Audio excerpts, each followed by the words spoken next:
for hunting systems. Today I'm putting together a little video on a training program that will be of use to anybody who's wanting to get ready for a hunt.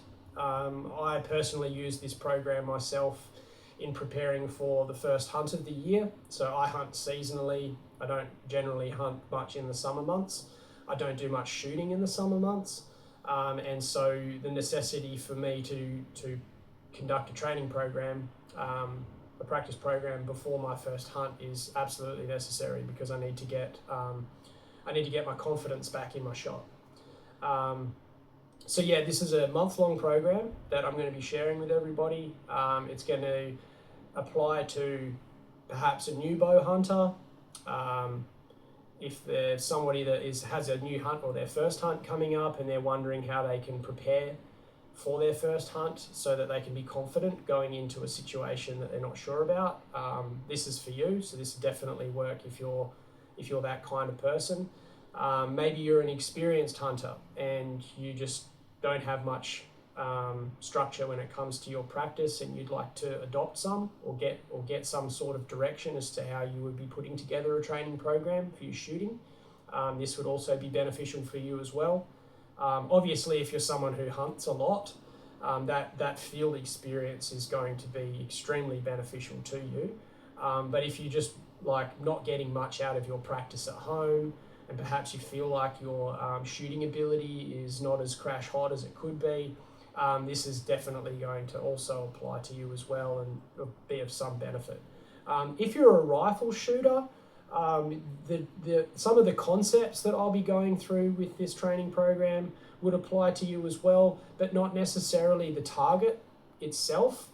You'd have to use obviously different targets. This is mainly for bow hunting, but essentially it's the same. Like if you're a hunter that's going out there with a rifle instead of a bow, you're still a hunter moving about with a weapon. You still need to find yourself in an advantageous position to be able to take a shot. All of these sorts of things are going to be transferable into the rifle scene as well. It just means they're over a greater distance. So some of the distances that you'll hear me talking about in this program are very close distances compared to what you would be taking with a rifle. You'd be able to take much further shots. So, but still, if you're prone to close encounters with a rifle during your hunts, and you just get real close to animals even though you have a rifle, this sort of a training program would be beneficial to you as well. So main differences with the rifle is mainly going to be distances of your shooting range and obviously the targets, but the principles are the same. So you could still adopt these ideas with your training strategy, and it would give you a little bit more confidence out in the field just the same. So so that's a bit of an introduction on what we're going to be covering. That's what this video is going to be about, and we'll move over into some of the equipment that you're going to need now. Right, so equipment. What we need first of all, before we get into the actual physical equipment, is the time requirements. So just like with any sort of training that people commit to doing, training in a gym or joining a new sporting club or something like that, one of the most common things people are going to want to know is, how much time do I need to set aside for this? So what I've found is, because I'm usually training for a month, like a good month before my first hunt, and that's kind of all I'll be doing. So I'll be shooting a lot of arrows. It's important that you have good recovery time, because you're going to be shooting so frequently, particularly with a 70-pound bow. Like if you're shooting a high poundage bow, there's a lot of things that's quite something people don't take into consideration, is the kind of stress that's actually going to be putting on your shoulder. It's quite a lot. So I'm 38 years old. I see myself as a pretty fit, healthy, strong individual. That's what I think anyway. I still struggle with pain from shooting a lot of arrows through my bow, which is always set to its hunting setup. It's always at 70 pounds. I never put my poundage down while I'm training and practicing, because I just like to shoot the same bow year round, whether I'm practicing or hunting. I know what I'm going to get, and I never have to worry about it performing differently because I've changed its setup. So 70 pounds for me, and I'm just guessing that most people out there who are shooting a bow are shooting a bow that is as heavy as they can pull back. Generally speaking, for hunting, it's just like, well, sometimes for some people that's 60, but it's always what it is that's your capacity. So you're already shooting at the most. So by default, I think that while if you're training regularly, you're going to develop some sort of fatigue, shoulder pain, those sorts of things from conducting a repetitive motion over and over again. So the time that we're going to allot for this particular training program is half an hour, 3 times a week.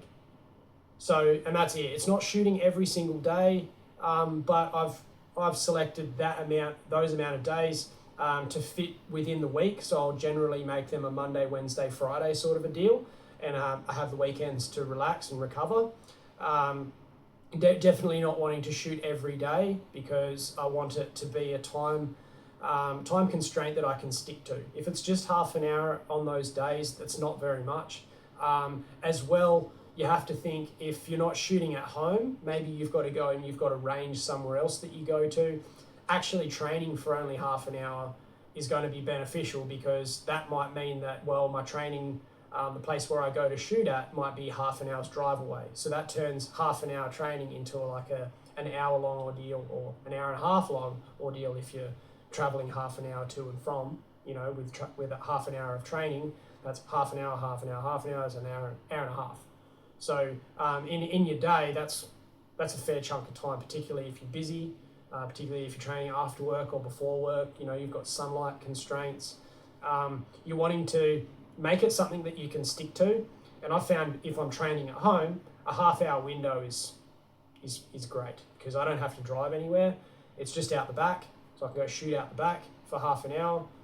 That's all well and good. If it's only 15 minutes, that's still better than no shooting at all. So if you've got to travel somewhere and, spending an hour traveling or whatever, if that's taking too much out of your day, make it just a 15-minute training session. But you just got to pick a time schedule that you're gonna commit to. So that's how you're going to get the most out of it. If you're shooting 3 times a week for half an hour or 15 minutes each time, by the end of the month, you're going to get better, particularly with a compound bow. Trad gear, probably need to shoot a bit more frequently, I've heard, but I also doubt that many trad hunters, guys that go out and hunt with a trad bow, actually practice that often, even though everyone knows it's required of them to practice, once or twice, once a day or once every second day, just to keep that accuracy in. I doubt that many people in today's day and age actually are able to commit to that sort of a time arrangement, is to train every day. So for this particular program, it's half an hour, 3 times a week. That's all you'll need to put in. So the actual physical equipment, I've got 2 arrows. So you need 2 arrows for this. That's all you need. And basically, so you'll just be shooting 2 arrows at each station. I'll get into the actual structure of the program and what's actually involved in the training a little bit later on. All you need to know is that you'll only be using 2 arrows to train with. I've got this chunk of wood here. If you're training in your backyard or somebody else has allowed you to train on their property, like maybe it's out on a farm or something like that, you can use cones if you want to. If they won't let you create a permanent range, you can go and buy some of those plastic sports cones, as long as you've got a rangefinder where you can lay them out at the distances we're going to need efficiently and quickly. That might be beneficial to go and purchase some of those plastic cones. I have used them before, like down at a local primary school. The local principal there let me set up my target range out there on a day where there was going to be no kids at school. He was happy for me to go down there and practice, and I had to go and get some plastic sporting cones and put them out, because they're not going to let me jam this shit into the grass. But if you're at someone's house and they're happy for you to do this, or you're at your own house and you're happy to do this to your lawn, this is what I would recommend doing. Is grabbing yourself you can actually pick gluts, old gluts up from Bunnings for free. They'll just give them to you if you go to the trade section and ask them for old gluts that they're just going to throw out. They'll usually have a stack of hundreds of them sitting out the back that they're happy to give you.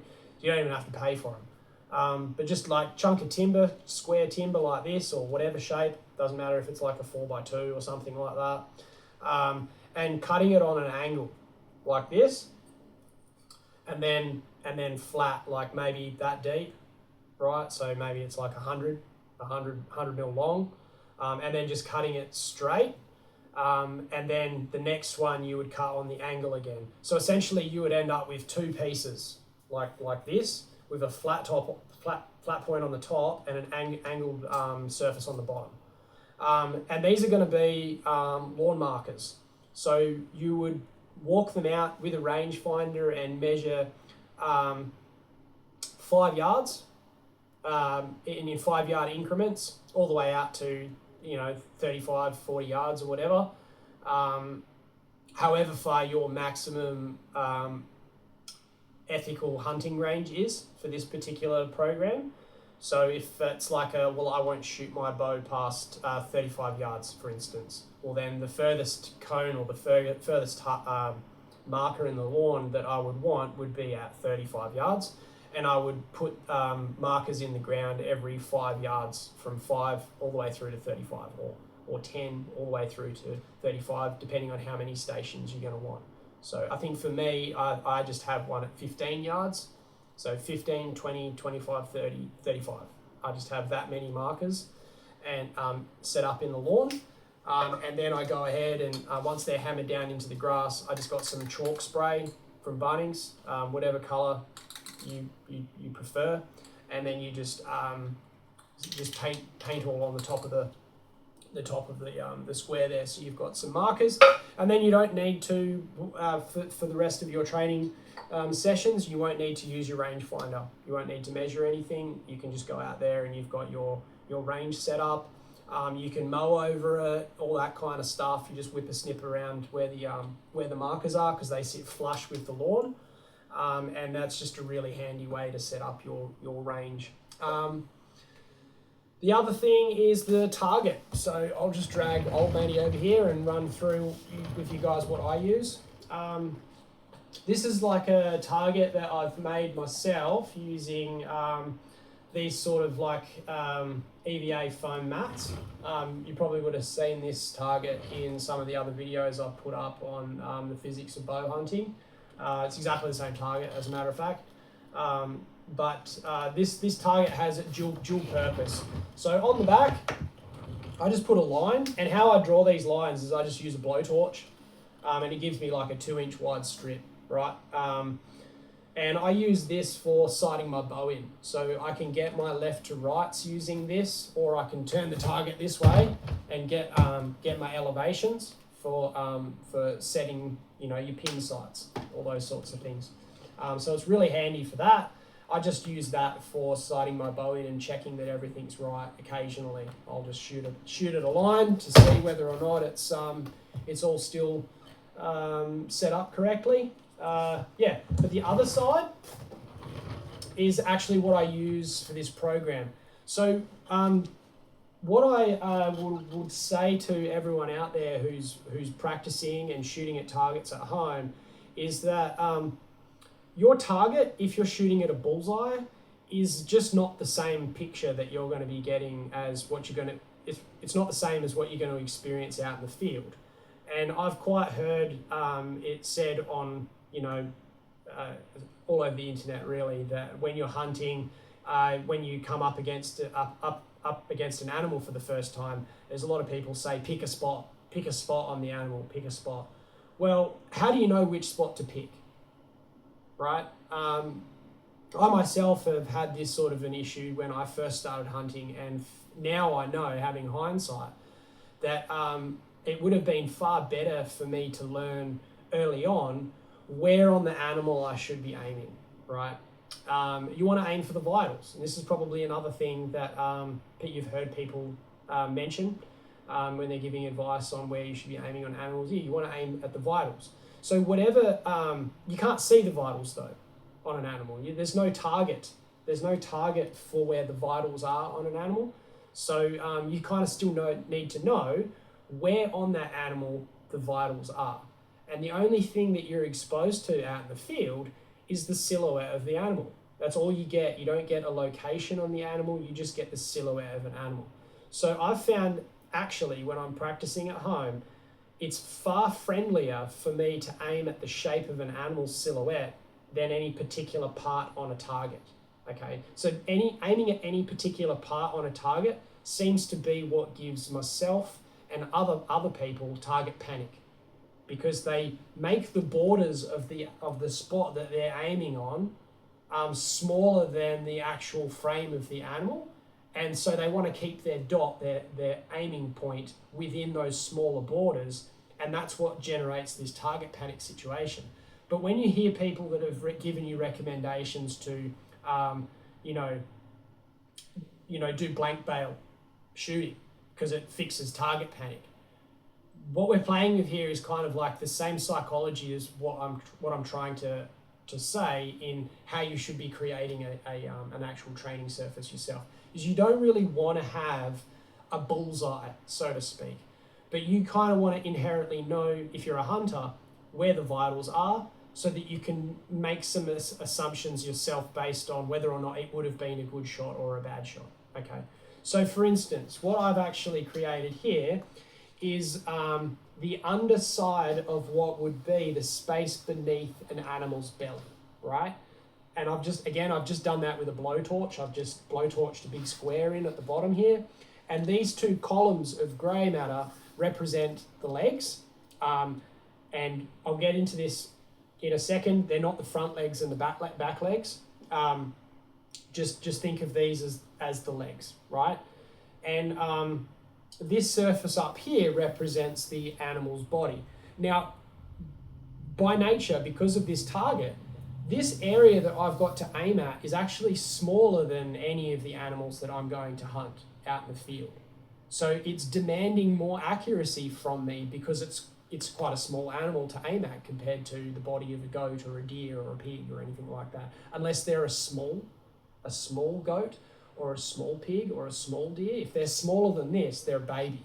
And if you want to hunt a baby, that's totally, it's up to you, man. If you want to go out there and hunt small animals, you're going to notice pretty quick that you need to have a very high level of accuracy, or you just need to get closer. So if I know based off my practicing that if an animal is smaller than this, if it's smaller than what I'm used to aiming at, it's an instinctive thing for me. I actually need to get closer to it, close enough to it that its silhouette actually starts matching what I'm used to seeing. So if it looks like it's smaller than this, I know I've got to get closer. I don't want to go taking shots from further away on something that is smaller than what I'm used to aiming at, right? So anyway, that's basically what this represents, this grey area. So essentially up here is kind of where we're going to be aiming. You don't want to be aiming in the black spot, right? So what I actually do visualize when I'm looking at this for a target is actually an animal facing either direction, right? So these would both be front legs, okay? So I'm either picturing in my head that the animal's head is either over here somewhere, and this is its front leg and front shoulder area. And if I'm aiming on the other side of the animal, I'm imagining that it's actually facing the other side. So broadside, either which way, doesn't matter, it's broadside. But if I'm aiming on this side, it's always the front, its head's over there somewhere, right? Head's over there, this is its front leg if I'm aiming here. But if I'm aiming here, its head's over this side, okay? So what I actually do is, when I'm aiming at my target, I take two shots, right?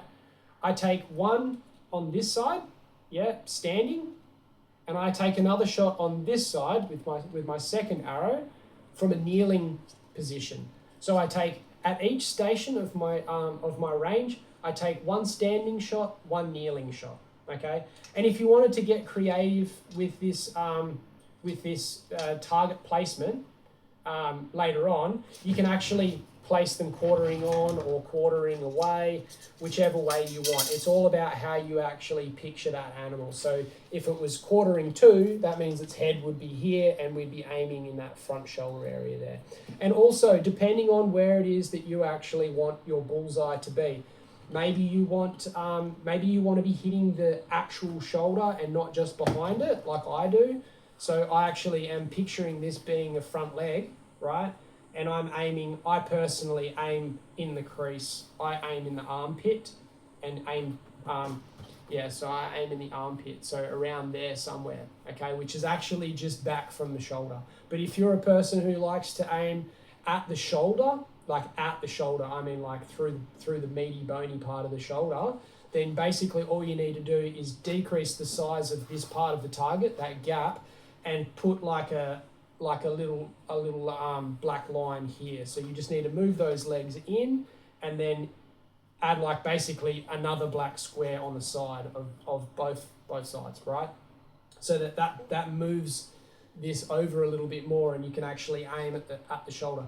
Because what I've found is if you're aiming too far this way and you're aiming close to the edge of the target, it's the same thing as trying to hit in a little bullseye. Your mind plays tricks on you and it freaks out that you're going to miss. You're going to miss the target and you actually end up jolting your hand over at the last minute to try and encourage that arrow to hit somewhere in on the target again, right? So if you're wanting to aim at the shoulder, bring that shoulder on the way you draw your target in further to the center so that you're not worried about your arrow flying off the edge of the target. That's all I'm saying there. So draw your target how you would want it to represent an actual animal.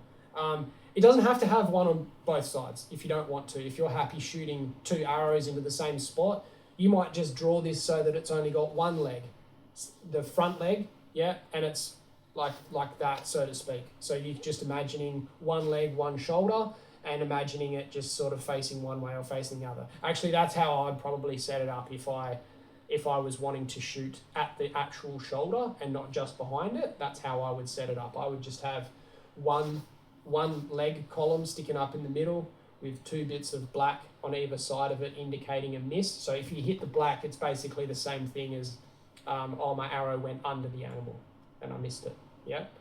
So anyway, that's how I set up my targets. And I think the next thing will be to actually take you guys out there and show you how I conduct a practice session. Right, so first thing is I'll just show you guys the range. So it's just a section of grass that I've got here out the back of the shed all the way to the fence line.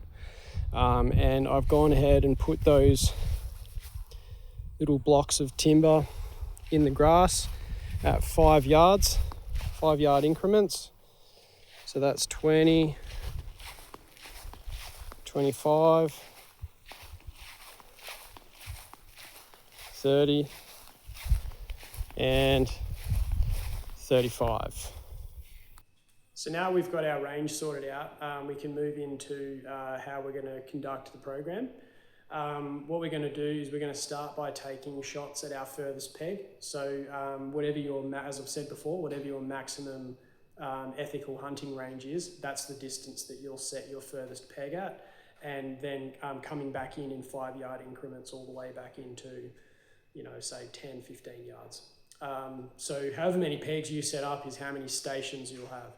So starting at the furthest station, we'll take a kneeling shot, so one kneeling shot and one standing shot at the vitals on our target, wherever they are, however you've drawn up your target to be, you'll take those two shots. So a standing shot and a kneeling shot.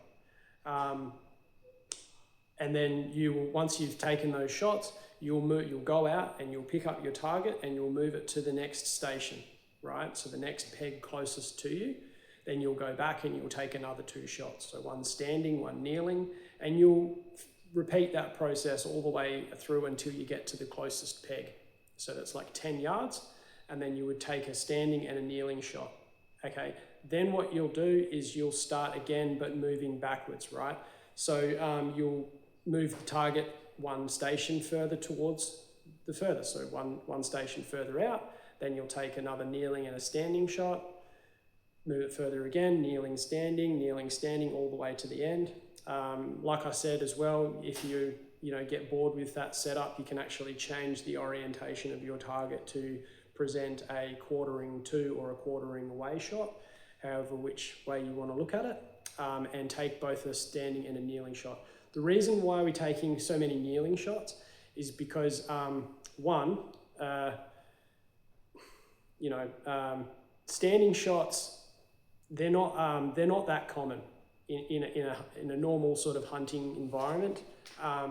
I've found that I take a lot more in the field. I take a lot more kneeling shots, and a lot of that is because when I'm out in the field and I can see that an animal is getting closer to me, I'm usually trying to make my profile as small as I can. So I'll usually get down. I'll get down so that I've got a smaller silhouette and they're not like scanning the horizon looking for a human body. A person standing up is what they're usually looking out for. But if you're kneeling down, perhaps next to a bush or a shrub or a tree trunk or something like that, you usually have like a much smaller silhouette. So just because of that understanding, I take much more kneeling shots in actual fact than I take standing shots out in the field. Taking standing shots though, there's a reason why I just don't do all kneeling shots, and that is because standing shots are actually a much more stable shot, and they're really good for getting reference for what a good shot feels like. So when you have taken a standing shot just prior to a kneeling shot, you know what a good standing shot feels like, and I can usually replicate that under the less comfortable circumstance of being kneeling. So when I'm kneeling and I'm going through that discomfort, that torquing of the body, or sore knees or something like that, I kind of have a feeling for what a good shot feels like just beforehand. So when I'm down there and I'm taking my kneeling shot, I'm like, oh no, that kind of feels like it's not going to be a good shot, and I can try to replicate how a standing shot feels like. Not only that, but it also gives you some kind of visual reference for the differences that are going to exist between your two shots. Obviously, sometimes you do take standing shots out in the field. I see plenty of videos of guys taking standing shots, so I'm definitely not saying it doesn't happen. I just say for me, I take a lot of kneeling shots out in the field. Standing shots are still important. And what I've actually found is that I do actually get a different point of impact between the two, standing and kneeling. My kneeling shots tend to be a little bit lower, whether that's poor form or just because it's a change in elevation, I don't know, but it's really good to visually see that when you're practicing, so that when you're out in the field, if you know that your kneeling shots are always hitting slightly lower, or maybe they're to the left through some kind of torquage in your trunk or something like that, then you're going to know to make those adjustments instinctively. So essentially, by the end of this program, by the end of the month, you will have taken so many kneeling shots, so many standing shots at all of those different ranges. And as I said to you before, we're only doing this for half an hour. So you're only starting at the furthest, working your way into the closest, then working your way back out to the furthest again. And once you get to that last peg, you stop. You pack it all up and you go home. That's your training done, right? So you're only shooting a handful of arrows, but it's that commitment. It's that I'm going to do this 3 times a week is what, at the end of the month, that all compounds up and you end up a much better archer than what you were when you started. So I took a few shots for the first time in months the other day on my target, and I was absolutely woeful, terrible, because I haven't been practicing. And I was essentially, if my target represents the body of an animal, I was hitting it in the spine, under its belly, I was missing it, all sorts of things. And that's what this training program is there for, because by the end of the month, those groups that I'm shooting are going to be much tighter, and that's going to give me that confidence that when I go out into the field finally at the end of the month, the end of March, I can have an animal walk into any of those distances, and I would have already shot so many arrows at all of those distances through the month preceding that I'm going to know I'm going to be very comfortable seeing that happen in front of me. So yeah, anyway, I'll get into a demonstration of what one of these practice programs actually looks like.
right, so that's how it all looks.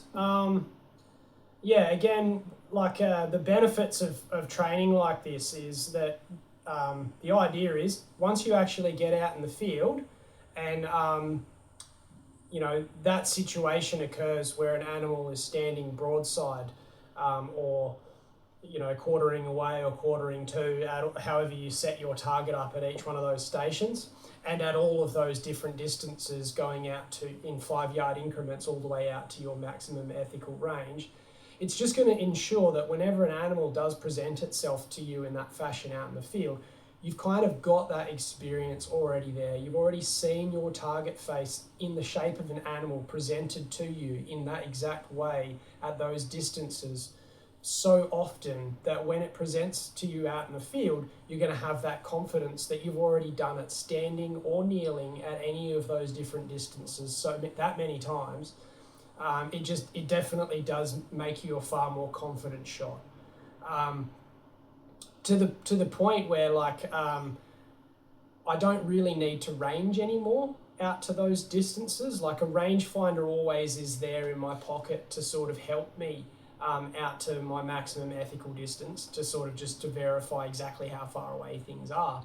But I generally just sort of take ranges at trees and things like that in an area where the animal is, and I kind of get a rough idea of how far an animal is based on, you know, where it's standing. If it's standing near a tree that I ranged, then I know how far away it is. But generally speaking, I've had that much experience shooting at all of those different ranges enough to know where on that animal's body to be aiming, if you're a gap shooter, that is. If you use your rangefinder and you have like an adjustment wheel and all those sorts of things, it's still going to mean that you've had plenty of experience at all of those ranges enough to know what that sight picture is going to look like for you in that situation. So yeah, it's all about being more prepared for that first encounter out in the field, so that we can we can be the best hunters that we can be in that moment. When it comes to the actual, like the materials that I used, that target, it's just a quick trip to Bunnings. Actually, go to Bunnings for all of that stuff, the timber, the paint, everything but your bow gear. You can't buy bow gear at Bunnings, but yeah, like go buy that target. You can get a little blowtorch lighter thingy to make the shapes in the foam. Buy that stuff at Bunnings. Yeah, so anyway, that's the program. I hope this helps some of you guys out there. If you want to get in touch with us, ask us any questions, just hit us up on Instagram, or just leave a comment under this video on YouTube. Hope you guys have enjoyed it. Happy hunting.